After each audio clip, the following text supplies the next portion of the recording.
Tired of seeing the same 5 British period dramas on every best of list? You're not alone. Today I'm digging up 8 recent BBC dramas that barely made a blip, but absolutely should have. Some were buried by bad marketing, others got limited releases, and a few just made some really weird choices. From Swinging London to Jane Austen reimagined without the museum glass, here are 8 recent BBC period dramas you probably missed, but might want to check out. This is a fictionalized retelling of David Hartley and the Cragvale Coiners, set in 18th century Yorkshire. We're talking just before the Industrial Revolution kicks off. Mills are going up, the poor are getting poorer, and Hartley pulls together a crew of weavers and farmers to start a massive counterfeiting operation. It's based on the novel by Benjamin Myers and covers what ended up being one of the biggest financial frauds in British history. Now, the show is pretty slow at first. It takes a while to find its rhythm, but once it does, it starts to click. The pacing picks up, and the later episodes land better than the early ones. Visually, it's solid. The production and acting are really strong across the board. If you liked This Is England, this definitely hits some of the same quirky notes, and there's a bit of Peaky Blinders in there too. That said, a few creative choices might throw people off. The soundtrack includes psychedelic rock, which feels totally out of place in a show set in the 1700s. Same goes for the language. Some of it sounds modern, even improvised, which kind of breaks the immersion. It's not for everyone, but it's different in a way that works if you're on its wavelength. If you've been burned by uneven BBC period dramas lately, this one's a solid return to form. It's based on the life of Jane Austen, but it's not a straightforward biopic. It weaves her letters and elements from her novels into the story. Persuasion especially stands out, and that structure actually works really well. The show manages to feel classic without getting stuffy. It's grounded, a little emotional, and very watchable. The casting is also spot on. The actresses playing Jane and her sister Cassandra really sell it. They look like they could be real siblings, and their dynamic carries the whole series. It doesn't go overboard with drama or heavy plot twists either. It's got this calm, steady tone that makes it easy to watch, even if you're not a hardcore Austen fan. And yeah, Jane herself is finally portrayed like a real person. She's determined, smart, but also insecure and unsure at times. It gives her depth without trying too hard to modernize her. Fans of the novels will appreciate it, but newcomers won't feel lost either. This show ran for 2 seasons with 16 episodes and gives us a version of Marie Antoinette that's a lot less powdered wig, a lot more modern woman trapped in a collapsing monarchy. It doesn't aim for historical accuracy, so if you're coming in hoping for a textbook retelling, you're in the wrong place. But what it does do is reframe her as more than just the let them eat cake cliché. The show leans into the royal family dynamics, how bored they are, how much they sabotage each other, and how trapped Marie really is. It's not a huge budget Netflix production, but the costumes and sets do a lot of the heavy lifting, and they work. The cast is solid across the board, and James Purefoy stands out as a sleazy Louis XV. One really interesting thing, the French state was actually involved in the production. They allowed filming at Versailles, which isn't something that happens often. So even if it's not historically spot on, it definitely feels like it belongs in that world.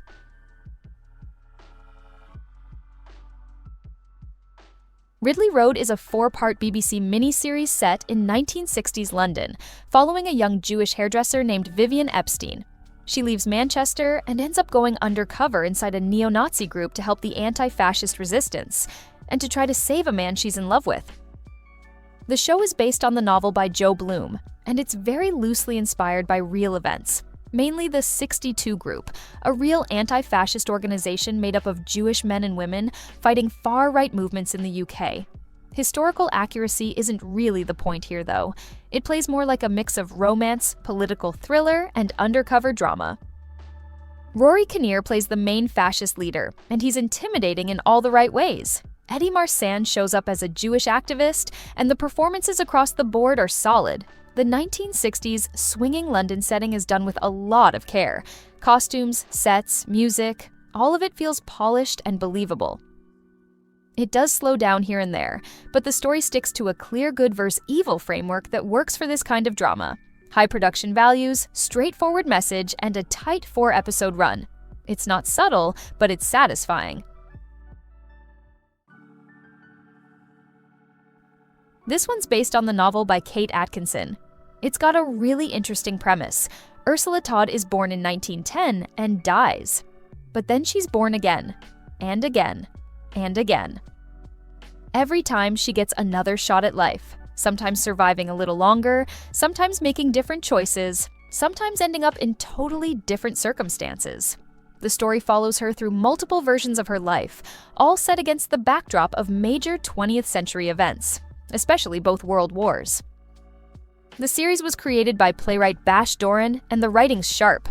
The dialogue is clean and the structure holds together well, even with all the time jumping. The direction and cinematography are beautiful. Everything from the lighting to the period detail is top tier. The cast is strong throughout, especially the actress playing Ursula, but even the child actors are solid. It's one of those shows that takes its time, but if you're into layered stories and alternate timelines, it's definitely worth sticking with. This next one's a bit more recent. Murder is Easy, released in 2023. It's a mystery miniseries based on the 1939 Agatha Christie novel. The story's set in 1954. A young guy named Luke Fitzwilliam arrives in London from Nigeria, expecting to start a new job in Whitehall. On the train, he meets Miss Pinkerton, an elderly woman who tells him there's a killer loose in her small village. Not long after that, she's killed in a hit and run, and Luke decides he's going to figure out what actually happened. David Johnson plays Luke, and honestly, he's great in this. Some people had issues with the casting, but he's probably the strongest part of the whole thing. Really classy, subtle performance, kind of old school in the best way. Visually, it looks great. The London shots are sharp, the costumes are legit, and the countryside locations are beautiful, filmed in Scotland from what I've read. It's got a solid supporting cast, and the production quality is clearly high. But the series is far from perfect. The pacing is uneven in spots, and some of the exposition feels a little clunky. Still, if you're into period pieces with small-town secrets and slow-burn detective work, it's worth checking out. And keeping it in the Christie lane, Towards Zero, dropping in 2025.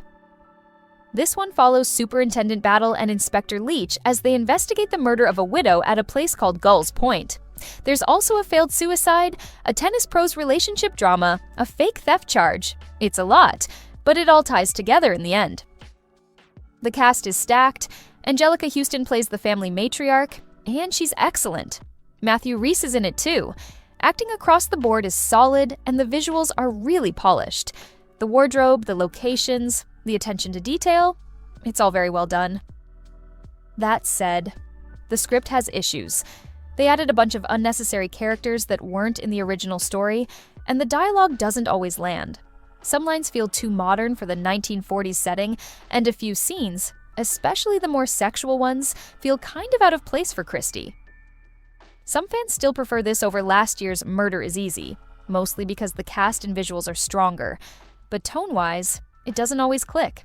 The production clearly has respect for the source material, but not every creative decision works. Then we've got Dope Girls, a new series from 2025 that's not trying to play it safe at all. Set in post-World War I London, it follows Kate Galloway, a housewife who opens a nightclub in Soho to support her daughters. Things spiral fast. She gets caught between a violent gangster family and the cops, all while trying to keep the club running.